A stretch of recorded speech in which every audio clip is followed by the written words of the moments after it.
There's a quote that I love that goes something like this: "You haven't learned anything until it changes your behavior." And the point that I like to add after I tell myself that is to stop intellectualizing and start becoming. So this learning environment that I want to create is really one of learning to embody the teachings, not learning to understand them. Understanding them is important and is a key to embodying them. But if we just stopped at understanding, then it would be like we could just check it off our to-do list or check it off our things that we know list. And to understand something but not know how to become it is really frustrating. It really those are the things we beat ourselves up over most, because we think we know what to do. Why can't we just do it? Why can't we just become it? And I really want to create an environment that is centered around embodying it, in becoming it, in taking the things that you learn that resonate with you and integrating them into your life and living them in your day-to-day. And so I'm willing to sort of create anything around that can help make that possible. I want to create I already have a forum up that I will be creating a special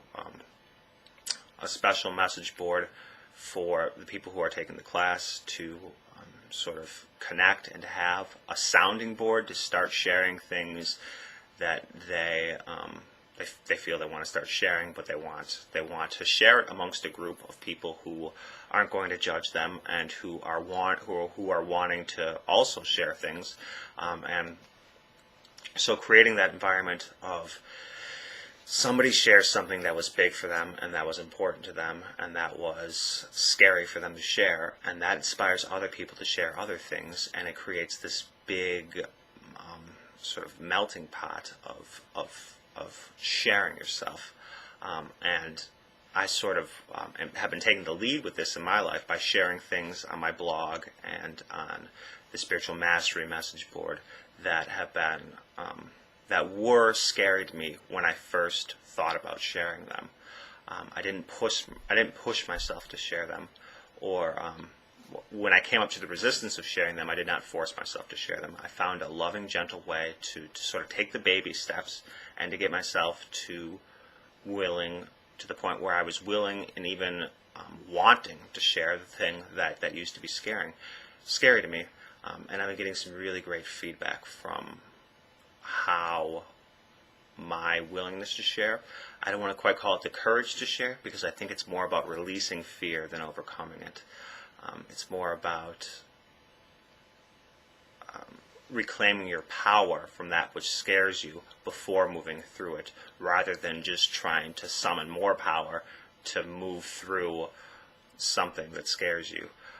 Because if it scares you, it's because you've given it your power. And so trying to push through something that scares you is like trying to push through yourself. It's going against yourself. It's a contradictory sort of thing.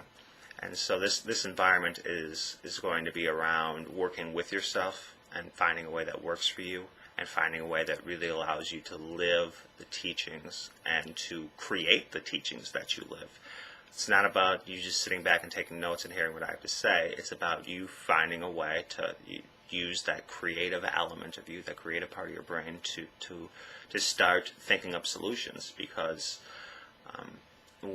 in your day-to-day life, you're the person who's with you. You're the person who is coming up with new solutions and facing new problems, and so I really want to help you learn to be someone who can be faced with something they've never been faced with before, and think their way through it, and feel their way through it by just connecting with themselves and knowing they don't have to do it perfect right away, and just sort of learning by doing.